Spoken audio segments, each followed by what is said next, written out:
तुर्कस्तान के बादशाह अपने दरबार में बैठे हुए थे और अपने मंत्रियों से देश विदेश की नीतियों पर विचार विमर्श कर रहे थे कि तभी उनके मंत्री ने बादशाह से कहा, महाराज, सुना है राजा अकबर और उनका राज्य बहुत ही समृद्ध राज्य कहलाता है और उनके पास बहुत ही अक्लमंद औहदेदार भी है जिनसे वो अपना कारोबार बहुत ही अच्छे से चलाते हैं। मंत्री की बात सुनकर तुर्की के राजा को अकबर की बुद्धि की परीक्षा लेने का विचार आया। राजा ने तुरंत ही एक पैगाम लिखा और अपने दूत को वो पैगाम देकर कुछ सिपाहियों के साथ दिल्ली भेज दिया। दूत उस पत्र को लेकर अकबर बादशाह के पास पहुंचा और उन्हें उनके महाराज का वो पैगाम थमा दिया। पैगाम में मजमून कुछ इस प्रकार का था। अकबर शाह, मुझे सुनने में आया है कि आपके भारतवर्ष में कोई ऐसा पेड़ पैदा होता है जिसके पत्ते खाने से मनुष्य की आयु बढ़ जाती है। यदि ये बात सच्ची है तो मेरे लिए उस पेड़ के थोड़े पत्ते अवश्य भिजवाए। बादशाह उस पत्र को पढ़कर विचार मग्न हो गए और बिरबल से, बिरबल, तुर्की के राजा हमारा इम्तिहान लेना चाहते हैं। अब तुम्हें ही हमें इस समस्या से बाहर निकालना है। जापना, आपको चिंता करने की कोई आवश्यकता नहीं। बस मैं जैसे कहता हूँ आप वैसे ही कीजिए। फिर और कुछ देर तक उन्होंने बिरबल से राय मशवरा किया और उन्होंने सिपाहियों सहित उस दूत को कैद कर एक मजबूत किले में बंद करवा दिया। अब उन्हें कैद हुए कई दिन बीत गए थे, इसीलिए बादशाह अकबर बिरबल को लेकर उन कैदियों को देखने गए। बादशाह को देखकर उनको अपने मुक्त होने की आशा हुई, परंतु ये बात तो निर्मूल थी। बादशाह उनके पास पहुंचकर बोले, तुम्हारा बादशाह जिस चीज को चाहता है वो मैं तब तक उसे नहीं दे सकूंगा जब तक इस मजबूत किले की एक दो ईंट ढह नहीं जाती। जब इस मजबूत किले में कुछ हानि होगी तभी तुम लोग यहाँ से आजाद किए जाओगे। तुम लोगों को खाने पीने की कोई तकलीफ नहीं होगी। मैंने उसका यथाचित प्रबंध कर दिया है। इतना कहकर बादशाह वहाँ से चले गए, परंतु कैदियों की चिंता और ज्यादा बढ़ गई। वे अपने मुक्त होने के उपाय सोचने लगे। उन्हें अपने स्वदेश के सुखों का स्मरण कर बड़ा ही दुख होता था। वो सभी बंदी कुछ देर तक इसी चिंता में डूबे रहे। अंत में वो सब ईश्वर की वंदना करने लगे। हे भगवान, क्या हम इस बंधन से मुक्त नहीं किए जाएंगे? क्या हमारा जन्म इस किले में बंद रहकर कष्ट भोगने के लिए ही हुआ है? आप तो दीनानाथ है। हे ईश्वर, हम असहायों की सुध लीजिए प्रभु। इस प्रकार वो नित्य प्रार्थना करने लगे। अंत में उनकी प्रार्थना का असर हुआ। ईश्वर की कृपा हुई। एक दिन बड़े जोरों से भूकंप आया और किले का कुछ भाग भूकंप के कारण धाराशायी हो गया। सामने का पर्वत भी टूटकर चकनाचूर हो गया। इस घटना के पश्चात दूत ने बादशाह के पास किला टूटने की सूचना भेजी और बादशाह को अपनी कही हुई बात याद आ गई।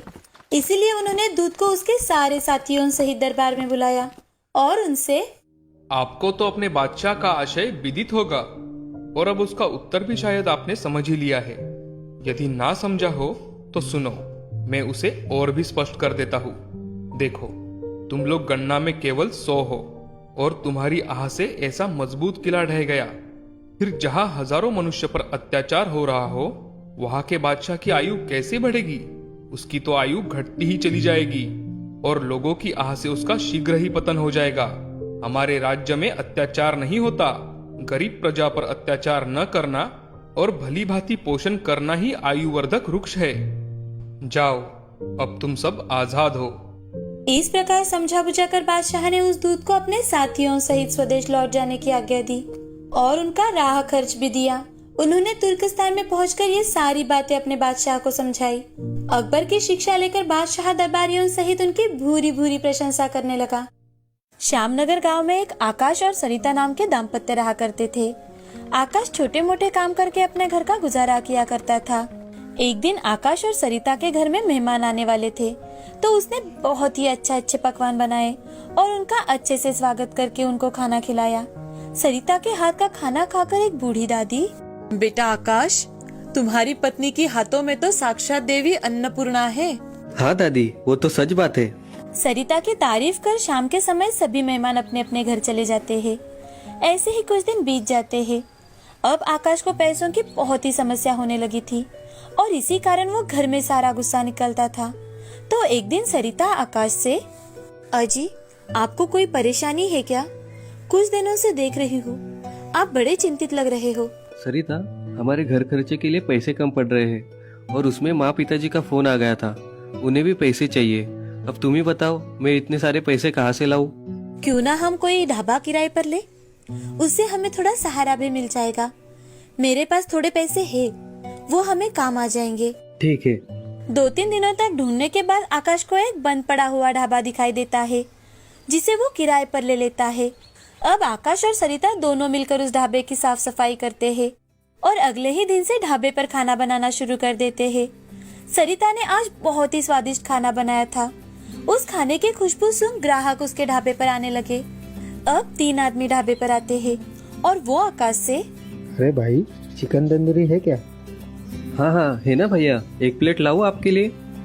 हाँ, और भाई मेरे लिए एक पनीर कीमा लाना और मेरे लिए एक मटन बिरयानी लाना।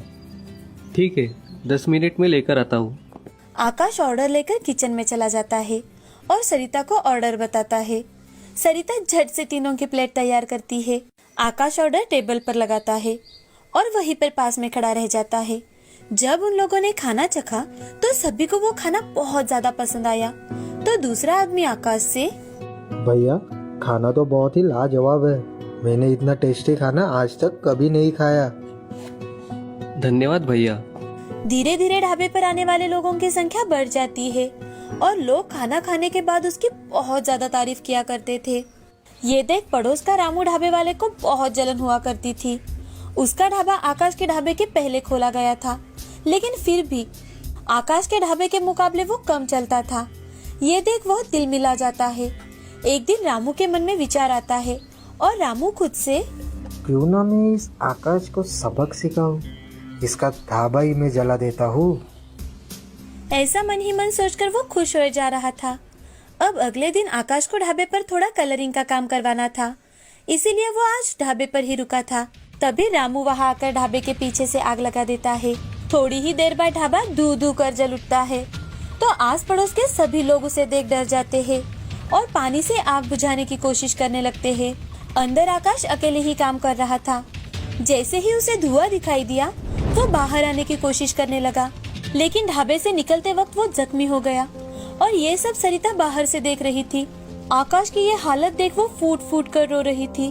अब सरिता ने इकट्ठे किए हुए सारे के सारे पैसे आकाश के इलाज में ही खत्म हो गए और यहाँ रामू को लगने लगा कि अब आकाश और सरिता के दिमाग से ढाबे का भूत चला गया है और अब वो दोनों कभी ढाबा शुरू नहीं करेंगे। लेकिन यहाँ पर आकाश की तबीयत में कुछ सुधार आने लगा था। तो एक दिन सरिता आकाश से, अजी मैं सोच रही हूँ कि मैं ढाबे पर फिर से काम शुरू कर दूँ, थोड़ी बहुत हमें मदद हो जाएगी। आपको तो घर के हालात पता है ना। मुझे अभी तक अच्छा नहीं लग रहा, और तुम अकेले ये सब कैसे संभालोगी? मैं कोशिश तो कर सकती हूँ। हमारा सारा ढाबा जल जाने के कारण हमारे पास ना बर्तन है और ना ही चूल्हा, और जो कुछ भी पैसे थे वो सारे के सारे अस्पताल में चले गए। अब कुछ ना कुछ तो काम करना ही होगा ना। ठीक है, तुम्हें जो ठीक लगे। जब तक मैं ठीक ना हो जाऊं तब तक मैं तुम्हारी कोई मदद नहीं कर सकता। आप बिल्कुल चिंता मत कीजिए, मैं कुछ ना कुछ कर लूंगी। आप सिर्फ जल्दी ठीक हो जाइए। सरिता, हमारे पास एक पुराने मिट्टी का चूल्हा है ना, तुम चाहो तो अभी के लिए उस पर खाना बना सकती हो। वो बूढ़ी माँ ने बड़े प्यार से हमें दिया था। अरे हाँ, मैं तो भूल ही गई थी। वहाँ पर चूल्हा और कुछ मिट्टी के बर्तन भी है। मैं अभी उन्हें निकालती हूँ और उसी में खाना पकाऊंगी। ठीक है। उसी दिन सरिता घर से थोड़ा बहुत राशन लेकर ढाबे पर चली जाती है और आज वो ढाबे पर थोड़ा सा ही खाना बनाती है। आज खाना मिट्टी के चूल्हे पर बना था तो उसकी खुशबू कुछ और ही थी। तो वहीं से एक आदमी गुजर रहा था जो सरिता के ढाबे पर रुककर, अरे बहन, आपके यहाँ खाने में क्या है? सर, हमारे ढाबे पर फिलहाल दाल मखनी और रोटी ही है, आप चाहे तो मैं ला सकती हूँ। ठीक है बहन, आप लेकर आइए, मैं यहाँ बैठ जाता हूँ। सरिता अंदर जाकर एक थाली में खाना परोस कर लाती है और उस आदमी को देकर वहीं पर पास में खड़ी रह जाती है। वो आदमी खाना खाकर अपनी उंगलियां चाटता ही रह जाता है। वो सरिता से, बहन जी, आपके यहाँ के खाने का स्वाद तो लाजवाब है, मुझे आपके यहाँ का खाना बहुत पसंद आया। जी धन्यवाद। वो आदमी पैसे देकर सरिता के ढाबे से चला जाता है। तभी सरिता मन ही मन, मेरे पास अब बहुत कम अनाज बचा है जिसमें मैं खाना बनाऊंगी और घर जाते वक्त जो पैसे आएंगे उसी से राशन खरीद कर लाऊंगी। सरिता प्लेट रखने के लिए ढाबे के रसोई में चली जाती है। वहां जाकर वो देखती है तो सारे के सारे बर्तन फिर से खाने से भरे हुए हैं। ये देख सरिता मन ही मन, मैंने तो चूल्हे पर बना सारा का सारा खाना उस आदमी को दे दिया था, तो यहाँ ये खाना कैसे आया? सरिता वो खाना एक प्लेट में निकालती है और फिर से बर्तन की ओर देखती है तो सारे बर्तन फिर से भरे हुए होते हैं। ये देख सरिता बोलती है, कहीं ये मिट्टी का चूल्हा और मिट्टी के बर्तन जादुई तो नहीं, जिसमें खाना निकालो तो फिर से उतना ही खाना बन जाता है। सरिता अब ये बात खुशी खुशी आकाश को बताती है। तो ये बात सुनकर आकाश, सरिता, भगवान ने हम पर बहुत कृपा की है, जो जादुई चूल्हा हमें मिला। वो दोनों एक साथ भगवान का शुक्रिया अदा करते हैं। अब जब भी सरिता ढाबे पर खाना बनाती, उसका खाना झट से खत्म हो जाया करता था। ये सब देख सरिता बहुत खुश थी। अब वो फिर से कड़ी मेहनत करने लगी। यहाँ आकाश की तबीयत भी अच्छी हो गई थी, तो वो सरिता को ढाबा चलाने में मदद करने लगा। ये देख पड़ोसी ढाबे वाला रामू बहुत जल उठा। वो खुद से, इस आकाश के बच्चे का तो मैंने ढाबा भी जला दिया, फिर भी इन दोनों को अभी तक अक्ल नहीं आई। इन दोनों ने फिर से ढाबे का काम शुरू कर दिया। अब तो मुझे इन दोनों को सबक सिखाना ही पड़ेगा। फिर से कभी ढाबा चलाने का विचार भी इन दोनों के मन में नहीं आ पाए। ऐसा सोचकर रामू आकाश और सरिता को तकलीफ देने की सोचता है। मगर अगले ही दिन रामू के ढाबे पर खाना बनाते समय अचानक से आग लग जाती है। वो आग इतनी ज्यादा फैल जाती है कि रामू का ढाबा पूरी तरह से जलकर राख हो जाता है। ये देख रामू सिर पर हाथ मारकर बैठ जाता है। उसे अब पता चल चुका था कि किसी का बुरा किया तो उसका परिणाम भी बुरा ही होता है। अपने बुरे विचारों के कारण उसने बहुत कुछ खोया था, लेकिन अब उसने नेकी का रास्ता अपनाया और नेकी से अपना ढाबा चलाना शुरू किया। यह जादुई चूल्हे की सहायता से आकाश और सरिता ने अपना खुद का व्यवसाय बहुत अच्छा बनाया। साथ ही साथ अब वो दोनों गरीबों में भी अन्नदान करने लगे। इस कहानी से हमें ये सीख मिलती है कि हमेशा दूसरों का अच्छा ही सोचना चाहिए। किसी के बारे में कभी भी बुरा नहीं सोचना चाहिए। बुरे का अंत बुरा ही होता है और अच्छे का अंत अच्छा ही होता है।